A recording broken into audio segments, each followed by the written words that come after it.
أما بعد فقد قال النبي الكريم صلى الله عليه وسلم طلب العلم فريضة على كل مسلم। উপস্থিত উলামায়ে কিরাম,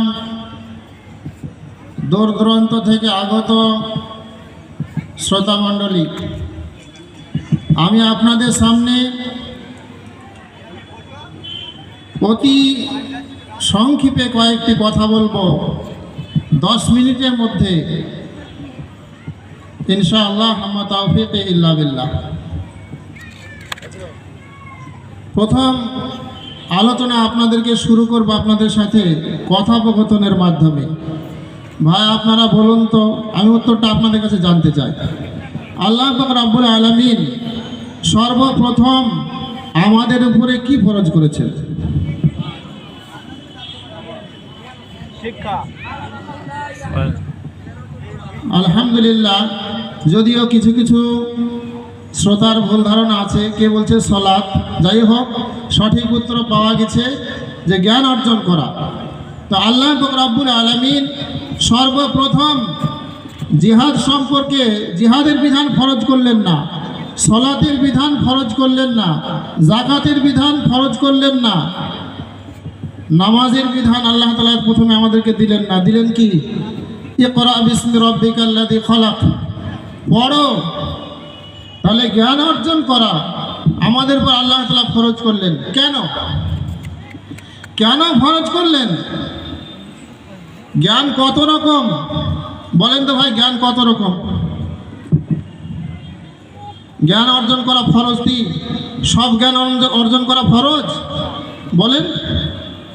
জ্ঞান দুই ধরনের, একটা জ্ঞান হচ্ছে উপকারী জ্ঞান, আর আরেকটা হচ্ছে অপকারী জ্ঞান, ক্ষতিকর জ্ঞান। তাহলে যে জ্ঞানটা উপকারী সেটা আল্লাহ শিখতে হবে, সেটা জরুরি অবশ্যই। আল্লাহর নবী সাল্লাল্লাহু আলাইহি ওয়াসাল্লাম আমাদেরকে শিখিয়েছেন, রব্বি জিদনি ইলমান নাফিআ, হে আল্লাহ তুমি আমাকে উপকারী জ্ঞান দান করো। কোন জ্ঞান দান করো? উপকারী। তাহলে উপকারী জ্ঞান বলতে কি? তাওহীদের জ্ঞান। ফা'লাম আন্নাহু লা ইলাহা ইল্লাল্লাহ, আল্লাহ তাআলা বলছেন যে তোমরা জানো আল্লাহ ছাড়া কোনো সত্য মাবুদ নেই। তাওহীদের শিক্ষা, দ্বীনি শিক্ষা, এটা হচ্ছে উপকারী শিক্ষা। এই শিক্ষাটা অর্জন করা সকলের জন্য জরুরি। দ্বীনি শিক্ষার এরিয়া অনেক লম্বা, যাই হোক আমি সেদিকে যাচ্ছি না। ক্ষতিকর জ্ঞান যেমন জাদু শিক্ষা করা, চুরি বিদ্যা, মানুষকে ঠকিয়ে খাওয়ার বিদ্যা, যত রকমের বিদ্যা থাকুক না কেন, সুদ কষা বিদ্যা, তাহলে যত রকমের ক্ষতিকর জ্ঞান আছে সেটা শেখা যাবে না, সেটা শেখা হারাম। অবশ্যই দিনের স্বার্থে আপনি সেই ভুলগুলো ধরিয়ে দেওয়ার জন্য জানতে পারেন। আমি যে কথাটা বলছি যে আল্লাহ তাআলা কেন ফরজ করলেন সর্বপ্রথম? কারণ আল্লাহ তাআলা বলছেন, কুল হাল ইয়াস্তাবিল্লাযীনা লা ইয়ালামুনা ওয়াল্লাযীনা লা ইয়ালামুন। আল্লাহ তাআলা বলছেন, হে নবী তুমি বলে দাও, যারা জানে এবং যারা জানে না তারা কখনোই সমান নয়। জ্ঞানী আর মূর্খ হয় কি সমান? যে বলে সমান সে বড় অজ্ঞান। তাছাড়া মহানবী সাল্লাল্লাহু আলাইহি ওয়াসাল্লাম স্পষ্ট ভাষায় বলেছেন, সহিহ বুখারীতে হাদিসটি এসেছে, মান ইউরিদিল্লাহু বিহি খায়রান ইউফাক্কিহু ফিদ্দীন।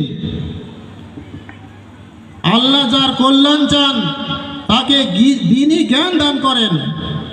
আল্লাহ যার ভালো চান দ্বীনেরও ব্যাপারে ধর্মতত্ত্ব জ্ঞানী করেন দুনিয়া মাঝারে। তাহলে এই জ্ঞান এমন একটা জিনিস, জ্ঞানী আর মূর্খ কোনোদিন সমান হতে পারে না। এই জন্য সর্বপ্রথম জ্ঞান অর্জন করা ফরজ করেছেন আল্লাহ তাআলা।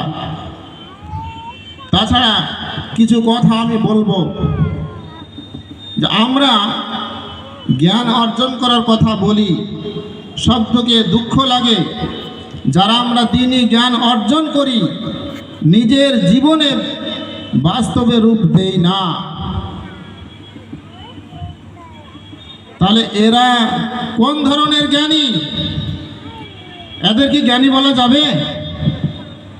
আপনারা বলেন, প্রকৃত জ্ঞানী কে? আমি আপনাদের সাথে প্রশ্ন উত্তরের মাধ্যমে আলোচনা করছি। বলেন, প্রকৃত জ্ঞানী কে?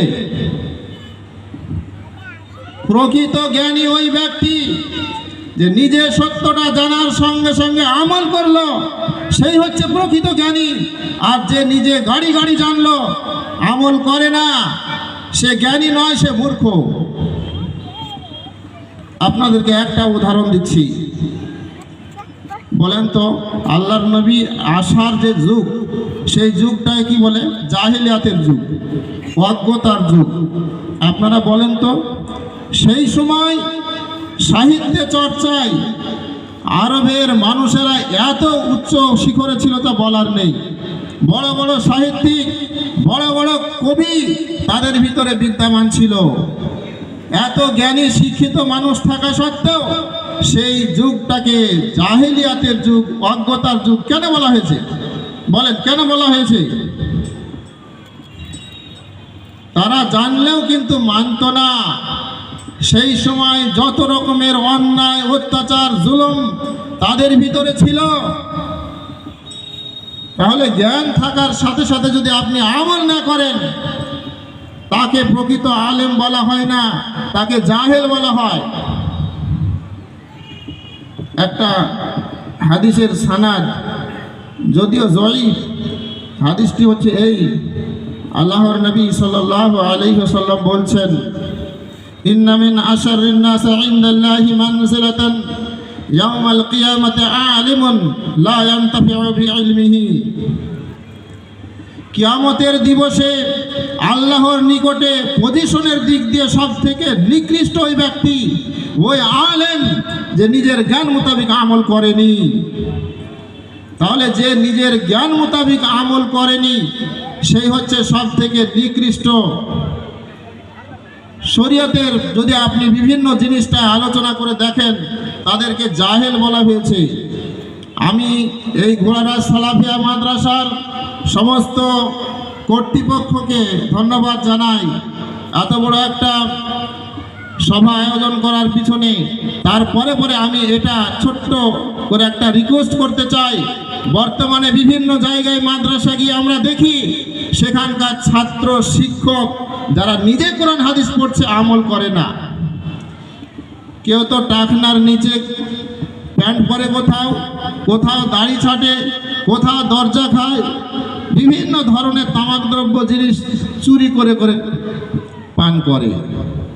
আমি বলতে চাই, এখান থেকে আমরা প্রকৃত আলেম যেন তৈরি হয়, সেটাই আমি আবেদন করব। অবশ্যই প্রকৃত আলেম যদি আপনি হতে পারেন, ইহকালে পরকালে আল্লাহ তাআলা আপনাকে সম্মান বাড়িয়ে দেবেন। আর যদি আপনি প্রকৃত আলেম না হতে পারেন, দুনিয়াতেও সম্মান পাবেন না, পরকালেও সম্মান পাবেন না। ইবলিস মহাপণ্ডিত ছিল, কিন্তু তারপরেও তার কোনো সম্মান আছে? দুনিয়াতেও সে লাঞ্ছিত, বিতাড়িত শয়তান, পরকালেও জাহান্নাম যাবে। তো যত বড়ই জ্ঞান হোক না কেন, সে যত বড়ই মাস্টার হোক না কেন, যত বড়ই সে ডক্টরেট পাস করুক না কেন, যত বড় ইঞ্জিনিয়ার হোক, মাস্টার হোক, ব্যারিস্টার হোক, সে যদি কোরআন এবং সহিহ হাদিসকে না মানে, সত্যটা জানার প্রতি আমল, জানার পরে আমল না করে, তাহলে সে মূর্খ। তাকে শরীয়তের ভাষায় জাহেল বলা হয়েছে। এই জন্য প্রকৃত আলেম আমাদেরকে হতে হবে। এই জন্য আমি আর একটা কথা বলি। একজন উমর ইবনে আব্দুল আজিজ একটা কথা বলেছেন যে, পারলে তোমরা আলেম হও, আলেম যদি না হতে পারো ছাত্র হও, ছাত্র যদি না হতে পারো আলেমদেরকে ভালোবাসো,